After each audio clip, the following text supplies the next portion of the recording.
All, welcome back to my channel. My name is Aashi Verma और स्वागत है आप सभी का घटना चक्र का सार सीरीज़ में, जिसका ये है पार्ट 8। और इससे पहले हम पूरे 7 पार्ट्स कर चुके हैं, जिसमें हम बहुत सारे इंपॉर्टेंट चीज़ों को पढ़ चुके हैं। और मुझे पता है कि मैं थोड़ी लेट हो चुकी हूँ ये वाला पार्ट लाने में, बिकॉज लाइफ में बहुत सारी ऐसी अनएक्सपेक्टेड सी चीज़ें हो जाती हैं जिनको एक्सेप्ट करना और मतलब थोड़ा सा इन चीज़ों से बाहर निकलने में थोड़ा टाइम लगता है। तो ऐसी बहुत सारी चीज़ें हो जाती हैं, but the tough truth of life is कि लाइफ मस्ट गो ऑन। तो लाइफ तो चलती ही रहेगी और इन चीज़ों से हमें इनको एक्सेप्ट करना और इनसे बाहर निकलने में थोड़ा बहुत टाइम लगता है। बट हम इन सब के बीच में कुछ भी नहीं कर सकते हैं। हमें सिर्फ जो भी चल रहा है लाइफ में उनको एक्सेप्ट करना ही पड़ता है, चाहे वो कुछ भी चल रहा हो। और बात तो ये भी है कि जो भी हमारा एग्ज़ाम होगा और रिज़ल्ट आएगा, उसमें भी एग्ज़ाम में भी ये कोई भी बात मैटर नहीं करती है कि हम क्यों नहीं पढ़ पाए या हमारा जो भी काम बीच में अटक गया, क्यों अटक गया, हम क्या ऐसा कर रहे थे ना। लाइफ में सबके कुछ ना कुछ होता रहता है और उसके साथ ही हमें पढ़ना पड़ेगा और उसके साथ ही हमें तैयारी करनी पड़ेगी। इस चीज़ को बस हमें एक्सेप्ट करना है कैसे भी करके। तो बस अभी हम यही करेंगे कि हम बढ़ेंगे आगे और बढ़ेंगे। जो भी अभी पिछले दिनों में मैंने ना ही कुछ ज़्यादा खास पढ़ाई कर पाई थी और ना ही कुछ ज़्यादा बना पाई थी, तो फिर जो भी है, लेकिन अभी हम स्टार्ट करते हैं वापस से सीरीज़ को। और इसमें हम पढ़ेंगे आगे के बहुत ही इंपॉर्टेंट टॉपिक्स। और हम इनको इसलिए पढ़ रहे हैं ताकि हम जब एग्ज़ाम से एक दिन पहले भी अगर मॉडर्न हिस्ट्री को पूरा एक बार में रिवाइज करना चाहें तो हम कर सकें, क्योंकि घटना चक्र की एक बहुत ही मोटी बुक है। तो हम उसको बहुत ही ज़्यादा कंसाइज नोट्स बना रहे हैं ताकि हम उनको टू द पॉइंट रिवाइज कर सकें। घटना चक्र की बुक एक दो बार पढ़ना तो बहुत ज़्यादा कंपलसरी है, वो कि आपने पढ़ी रखी होगी, और अगर नहीं भी पढ़ रखी है तो भी काफ़ी हेल्पफुल रहेंगे ये वाले नोट्स अगर आप इनसे एक बार पढ़ लेते हैं तो बस इसीलिए हम ये नोट्स बना रहे हैं। और इसी तरह से हम आगे की सीरीज़ में आगे के टॉपिक्स भी कवर करेंगे। आज की वीडियो में हम बहुत ही इंपॉर्टेंट 3 टॉपिक्स को कवर करने वाले हैं, जो है साइमन कमीशन, लाहौर सेशन और सिविल डिसोबीडियंस मूवमेंट। लगातार क्रोनोलॉजिकली करेंगे, एक के बाद एक क्या क्या इवेंट हुए, किस किस ने करे, क्यों करे, नेम्स के साथ। और चलिए वीडियो को स्टार्ट करते हैं। और अगर ये सीरीज़ आपको अच्छी लग रही है तो आप लाइक और कमेंट्स कर सकते हैं। और चलिए वीडियो को स्टार्ट करते हैं। तो चलिए जल्दी जल्दी से 3 टॉपिक्स कवर कर लेते हैं। और इसी तरह से अब हम थोड़ा जल्दी जल्दी ज़्यादा टॉपिक एक वीडियो में कवर कर लेंगे ताकि सिलेबस जल्दी से कंप्लीट हो जाए। तो सबसे पहले हम शुरू करते हैं साइमन कमीशन से। तो साइमन कमीशन कब आया था ये तो हमें पता ही है, 1927 में आया था।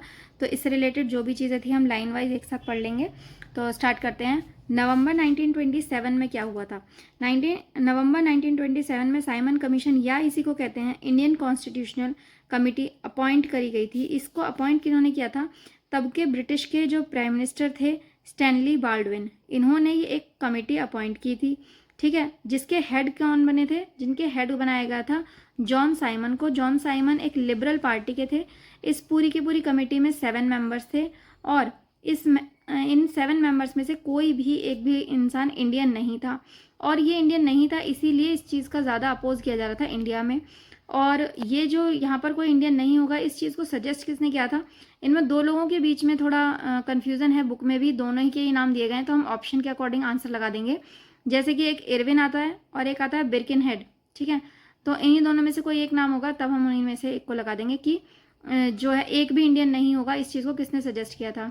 तो इसी वजह से, क्योंकि यहाँ एक भी इंडियन नहीं था, इस चीज़ को हम बोलते हैं वाइट कमीशन, क्योंकि सारे ब्रिटिशर्स थे। नवंबर को ये बनी और दिसंबर में इस चीज़ का अपोज किया गया इंडियन नेशनल कांग्रेस में, जो कि मद्रास में हुई थी। वहाँ पर इस साइमन कमीशन का काफ़ी ज़्यादा अपोज किया गया। उसके बाद 3 फरवरी 1928 को ये साइमन कमीशन बम्बई पहुँचा, ठीक है। इसकी डेट आती है कि ये कब बम्बई पहुँचा था। तो 3 फरवरी 1928 में आया था। और जब ये यहाँ बम्बई में पहुँच गया था तब काफ़ी ज़्यादा हड़ताल हुई और ये स्लोगन, ये नारे लगाए गए कि साइमन गो बैक, ठीक है। अब उसी नारे और ये सब आंदोलन के चलते लाहौर में भी इस चीज़ का अपोज किया जा रहा था और उसको लीड कर रहे थे लाला लाजपत राय। लाला लाजपत राय जिनको हम पंजाब केसरी के नाम से भी जानते हैं, ठीक है। तो वहाँ पर इन्होंने भी अपनी तरफ से काफ़ी ज़्यादा इस चीज़ को प्रोटेस्ट किया और यहाँ पर सीरियसली ये इंजर्ड हो गए जब यहाँ पर लाठीचार्ज हुआ, क्योंकि ये प्रोटेस्ट कर रहे थे और पुलिस ने लाठीचार्ज करा और इस वजह से काफ़ी इंजर्ड हो गए और इसी के बीच में इनकी मृत्यु भी हो गई थी। अब इसी टाइम पर फरवरी 1928 में एक ऑल पार्टी कॉन्फ्रेंस बनाई गई, जिसके हेड थे मुख्तार अहमद अंसारी। और उनसे कहा गया कि आपको एक कमेटी बनानी है जिसमें सर्वसम्मति का संविधान का एक ड्राफ्ट तैयार किया जाएगा। उसके बाद 1928 अगस्त में एक कमेटी अपॉइंट की गई। उस कमेटी के चेयरमैन बने मोतीलाल नेहरू और उनके सेक्रेटरी थे पंडित जवाहरलाल नेहरू। इस कमेटी में टोटल 9 लोग थे, जिनमें से 2 लोग मुस्लिम थे। इन्हीं 9 लोग में इंक्लूडेड 2 लोग मुस्लिम थे। अब ये जो एक कमेटी बनाई गई, ठीक है, जिसके चेयरमैन मोतीलाल नेहरू थे, उस कमेटी के क्या क्या ऑब्जेक्टिव्स थे, यानी कि क्या क्या उसके उद्देश्य थे। सबसे पहला ये था कि उन्हें डोमिनियन स्टेटस चाहिए था, ना कि फुल इंडिपेंडेंस। फुल इंडिपेंडेंस मतलब पूर्ण स्वतंत्रता, ठीक है, लेकिन उन्हें चाहिए था डोमिनियन स्टेटस। उन्होंने पहले डोमिनियन स्टेटस की बात की थी। इसका मतलब है कि हम केवल अपने जो इंटरनल डिसीजंस होंगे, थोड़े जो लॉज होंगे, फाइनेंस की बातें होंगी, इनके डिसीजन खुद ले सकते हैं, लेकिन हम किसी ब्रिटिश के साम्राज्य के अंदर ही रहेंगे। ये था डोमिनियन स्टेटस। ये फुल इंडिपेंडेंस से एक स्टेप पीछे ही है, ठीक है। उन्होंने डोमिनियन स्टेटस की बात की और इन्होंने बात की जॉइंट कॉन्स्टिट्यूशन यानी कि संयुक्त निर्वाचन क्षेत्र की। जो माइनॉरिटीज़ के लिए रिजर्व सीट थी, उनमें वो चाहते थे कि उन्हें एक जॉइंट कॉन्स्टिट्यूएंसी यानी कि संयुक्त निर्वाचन क्षेत्र मिले। वो कोई सेपरेट इलेक्टोरेट नहीं चाहते थे, यानी कि सेपरेट इलेक्टोरेट यानी कि जो जिस कास्ट का इंसान इलेक्शन के लिए खड़ा होगा उसी कास्ट के लोग उसको वोट करेंगे, ये चीज़ वो नहीं चाहते थे। वो जॉइंट कॉन्स्टिट्यूएंसीज चाहते थे और इसमें ये चाहते थे कि कुछ फंडामेंटल राइट्स भी इंक्लूड किए जाएं, जैसे कि speech, right of speech, publishing newspaper, किसी भी तरीके की कोई मीटिंग को होल्ड कर पाना या फिर कोई भी ऑर्गेनाइजेशन बना पाना, ठीक है। अब 1928 में ही एक इंडिपेंडेंस फॉर इंडिया लीग बनाई, जिसे जवाहरलाल नेहरू ने बनाया और इन्हीं के साथ उसमें थे सुभाष चंद्र बोस भी। और इनकी डिमांड थी कि इन्हें कंप्लीट इंडिपेंडेंस चाहिए, ना कि डोमिनियन स्टेटस, ठीक है। इस चीज़ को हम थोड़ा अगले पेज पर भी समझेंगे। उसके बाद 28 मार्च आ गई। अभी तक हमने क्या क्या पढ़ लिया है, फरवरी पढ़ ली, फिर अगस्त आ चुका है 1928 और उसके बाद मार्च आ चुका है 28 मार्च 1929 को। अब ये नेहरू रिपोर्ट जो थी ना, इस वाली कमेटी में नेहरू रिपोर्ट तैयार की गई थी और उस रिपोर्ट मतलब ब्रिटिशर्स ने ऐसा बोला था कि आप एक इस तरीके की रिपोर्ट तैयार करो। वैसे ये सब चीज़ें आपने पढ़ी हुई होंगी कि जिसको पूरा इंडिया सपोर्ट कर सके, जिस पे सब लोग सहमत हो सकें। लेकिन 28 मार्च 1929 को मुस्लिम लीग की कन्वेंशन हुई जो दिल्ली में, उसमें मोहम्मद अली जिन्ना ने 14 पॉइंट प्रपोजल जो है वो प्रेजेंट किया, जो नेहरू रिपोर्ट के अपोज में था। यानी कि जो नेहरू रिपोर्ट आई थी उसको अपोज किया जिन्ना ने, ठीक है। और इन्होंने डिमांड की कि उनको कॉन्स्टिट्यूएंसी चाहिए, ना कि जॉइंट इलेक्शन। जैसे कि यहाँ पे इन्होंने बात करी थी जॉइंट इलेक्शन की, तो जिन्ना ने इस चीज़ को अपोज किया कि नहीं, हमें ये जॉइंट वाला ही नहीं चाहिए, हमें अपना अलग एक कॉन्स्टिट्यूएंसी चाहिए, ठीक है। तो इस तरह से ये नेहरू रिपोर्ट जो है अपोज हो गई। और फिर भी 10 से 24 जून 1930 को साइमन कमीशन की जो रिपोर्ट थी वो पब्लिश हो गई, ठीक है। अब यहाँ से आगे की चीज़ हम अगले उसमें पढ़ते हैं कि आगे क्या हुआ। तो यहाँ था आईएनसी, एक लाहौर का सेशन चल रहा था जिसमें कंप्लीट स्वराज यानी कि पूर्ण स्वराज की बात की गई थी 1929 में ही, ठीक है। सबसे पहले तो हम ये देख लेते हैं कि जो स्वराज वर्ड था इसको सबसे पहले कौन बोला था। सबसे पहले ये वर्ड इंट्रोड्यूस किया था हसरत मोहानी ने, जो कि आईएनसी अहमदाबाद में इन्होंने इस चीज़ को प्रपोज किया था 1921 में। लेकिन अभी हम बात कर रहे हैं यहाँ पर आईएनसी लाहौर की, उसमें किस तरह से पूर्ण स्वराज को लाया गया उसको देखते हैं, ठीक है। सबसे पहले देखते हैं कि 1928 में जब नेहरू जी ने रिपोर्ट दी अपनी, तो उन्होंने एक अल्टीमेटम दिया ब्रिटिशर्स को कि आपको ये नेहरू रिपोर्ट एक्सेप्ट करनी है, नहीं तो फिर हम आगे जो स्टेप लेंगे वो अपने इस अकॉर्डिंग लेंगे जो आपका डिसीजन होगा, ठीक है। लेकिन ब्रिटिशर्स ने इस पर कोई भी अपना आंसर नहीं दिया, तो ऐसा ही माना गया कि ये इन्होंने एक्सेप्ट नहीं करी है। तो 31 दिसंबर 1929 को जो आईएनसी का लाहौर में सेशन हुआ, उसके प्रेसिडेंट थे पंडित जवाहरलाल नेहरू। उन्होंने डिक्लेयर किया कि अब हमारा गोल है पूर्ण स्वराज, ठीक है। आधी रात को, ये तो हमें काफ़ी बार पढ़ा है और काफ़ी ज़्यादा इस चीज़ से क्वेश्चन भी आया है कि आधी रात को मिडनाइट में 31 दिसंबर 1929 को उन्होंने हमारा झंडा फहराया। कहाँ पर, रावी नदी के किनारे पर। लाहौर में सेशन चल रहा था ये, और उन्होंने कुछ रेजोल्यूशंस लिए इस सेशन में, जो कि थे कि no benefit from round table, round table से कोई बेनिफिट नहीं है, ठीक है। अभी हम जो हमारा जो डोमिनियन स्टेटस का जो प्लान था उसको हम विड्रॉ करते हैं, अब हमें पूर्ण स्वराज चाहिए यानी कि कंप्लीट इंडिपेंडेंस चाहिए, ठीक है। ऑल इंडिया कांग्रेस अगर उसको ज़रूरत लगेगी तो वो सिविल डिसोबीडियंस को भी स्टार्ट करेगी। ये सब इनके थे रिजोल्यूशन आईएनसी के लाहौर में, ठीक है। उसके बाद 2 जनवरी 1930 में ये डिसाइड हुआ कि 26 जनवरी को आगे से हम पूर्ण स्वराज दिवस के रूप में मनाएंगे, ठीक है। पूर्ण स्वराज दिवस कब मनाने के लिए डिक्लेयर हुआ था, तो ये 26 जनवरी इसका आंसर आएगा। जबकि उसी चीज़ को हमने 1947 के यानी कि आज़ादी के बाद से हम 26 जनवरी को रिपब्लिक डे के तौर पर मनाने लग गए हैं, ठीक है। तो ये सारी बातें हुई। उसके बाद हम देखते हैं सिविल डिसोबीडियंस मूवमेंट, क्योंकि बहुत सारे टॉपिक अभी बचे हुए हैं तो हम सोच रहे हैं कि जल्दी जल्दी इसको कवर कर लेते हैं। तो सिविल डिसोबीडियंस मूवमेंट आगे किस तरह से शुरू हुआ ये देखते हैं। अब हमने यहाँ पर देखी थी आईएनसी चली थी लाहौर में 31 दिसंबर को। उसके बाद फरवरी में 2 ही महीने के अंदर दोबारा से आईएनसी चली, जो वो चली साबरमती आश्रम। अब हमें पता है कि सिविल डिसोबीडियंस मूवमेंट 1930 में आया था, तो इसलिए ये भी याद रखना आसानी है कि ये साबरमती आश्रम में हुई थी फरवरी 1930 की। तो इसमें जो सिविल डिसोबीडियंस की जो वो थी बागडोर थी, यानी कि इसकी लीडरशिप जो थी वो गांधी जी को दे दी गई। ठीक है, अब हम डेट वाइज देखते हैं कि इसमें क्या क्या कब कब हो रहा था। ठीक है, तो सबसे पहले हम देखेंगे, ये वाली डेट तो हम सबको याद ही होती है कि 12 मार्च 1930 को क्या हो रहा था। उन्होंने गांधी जी ने अभी फरवरी में उनको ये दे दिया गया लीडरशिप, तो उन्होंने सीधा एकदम मार्च से स्टार्ट कर दिया। मार्च में उन्होंने गांधी जी ने स्टार्ट कर दी दांडी मार्च साबरमती आश्रम से लेके दांडी तक। ठीक है, इनके साथ 78 लोग थे, जिनमें से ज़्यादातर लोग गुजराती थे। इन्होंने पूरी 241 माइल्स की दूरी को तय किया था 24 दिनों के अंदर।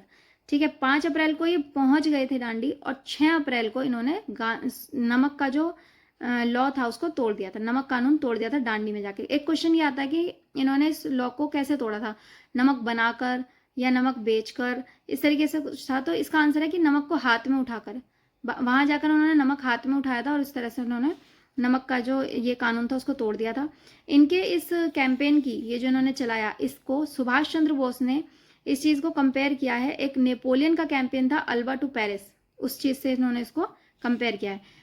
सी राजगोपालाचारी ने इसी चीज़ से इंस्पायर्ड होकर तमिलनाडु में एक मार्च स्टार्ट करी, तिरुचिरागोड आश्रम से लेकर वेदारण्यम तिरुचिरापल्ली तक की। ठीक है, और ये जो तिरुचेन्नागोड जगह थी ये तेंजार कोस्ट से थी। यहाँ के नाम थोड़े से अजीब से लगते हैं, मतलब बोले नहीं जाते, एकदम से टंग से नहीं निकल पाते हैं।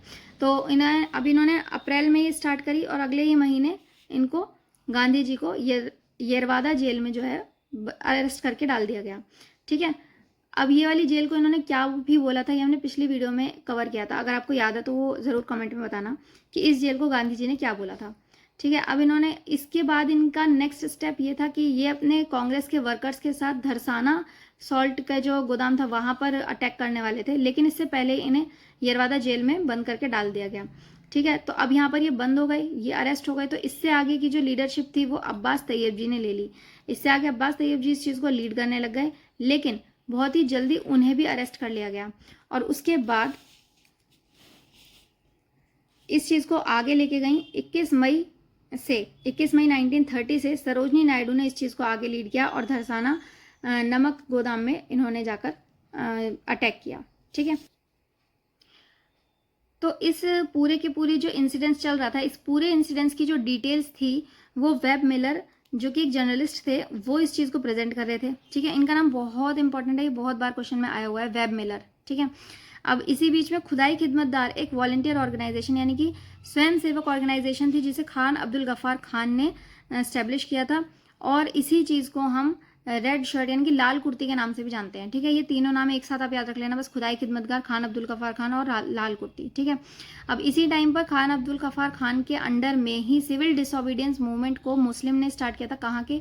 नॉर्थ वेस्ट के जो प्रांत के, यानी कि उत्तर पश्चिमी प्रांत के जो मुस्लिम थे उन्होंने इस चीज़ को खान अब्दुल गफ्फार खान के अंडर में आगे शुरू किया था।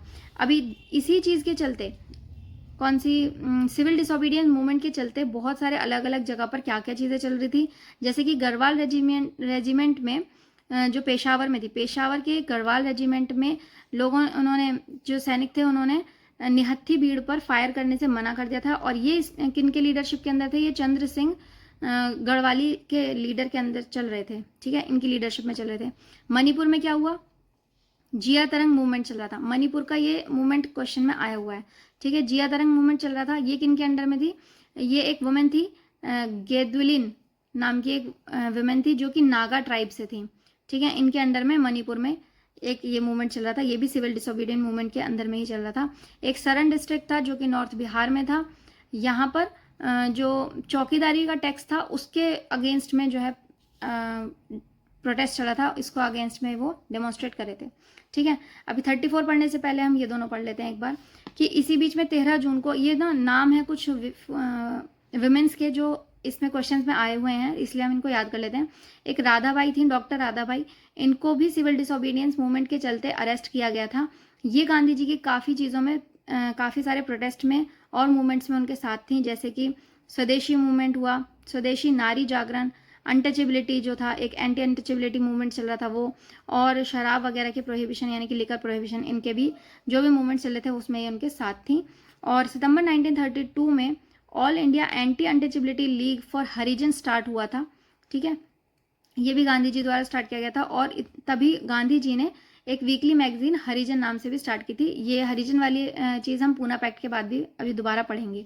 ठीक है, कुछ बिहार की ऐसी विमेंस थी जिन्होंने इस मूवमेंट में बहुत ज़्यादा कंट्रीब्यूट किया था, जिनका नाम है सरला देवी, प्रभावती देवी, राजवंशी देवी, सुनीति देवी और राधिका देवी। ठीक है, अब एक बार अक्टूबर 1934 में बस एक छोटी सी लाइन ये थी कि उस टाइम पर गांधी जी थोड़ा जो पॉलिटिक्स थी उससे इनएक्टिव हो चुके थे और हरिजन अपलिफ्टमेंट में अपने आप को लगा चुके थे। जो हरिजन लोग थे उनके उद्धार में, उनको थोड़ा उनका सोसाइटी में अच्छा करने के लिए वो लग पड़े थे। अभी हमारे 3 टॉपिक कवर हो चुके हैं। मैं ये नहीं कहूँगी कि हमारे सारे सब कुछ पूरा डिटेल में कवर हुआ है, लेकिन हाँ, इन टॉपिक से पूछे जाने वाले मोस्टली सारे क्वेश्चंस जो पूछे जा सकते हैं, एक्सपेक्टेड हैं, वो सब अभी हम कवर कर चुके हैं। ठीक है, तो अभी हम केवल एग्जाम ओरिएंटेड ही पढ़ना है हमें, तो इसलिए हमें जल्दी से जल्दी कवर करना है। और आगे की वीडियोस भी कंटिन्यूसली मैं जल्दी से लाऊंगी ताकि ये पूरी मॉडर्न हिस्ट्री कवर हो जाए। Thank you. तो इस तरह से कवर हो जाते हैं हमारे बहुत ही इंपॉर्टेंट 3 टॉपिक्स, और इसके बाद हम आगे के टॉपिक्स को भी जल्दी जल्दी कवर कर लेंगे ताकि जल्दी से जल्दी ये चीज़ें खत्म हो जाए और हम आगे की चीज़ों में भी बढ़ पाएँ। और अगर आपको ये वीडियो पसंद आई है तो ज़रूर लाइक करके बताना। मिलते हैं नेक्स्ट इन्फॉर्मेटिव वीडियो के साथ। Till then bye bye.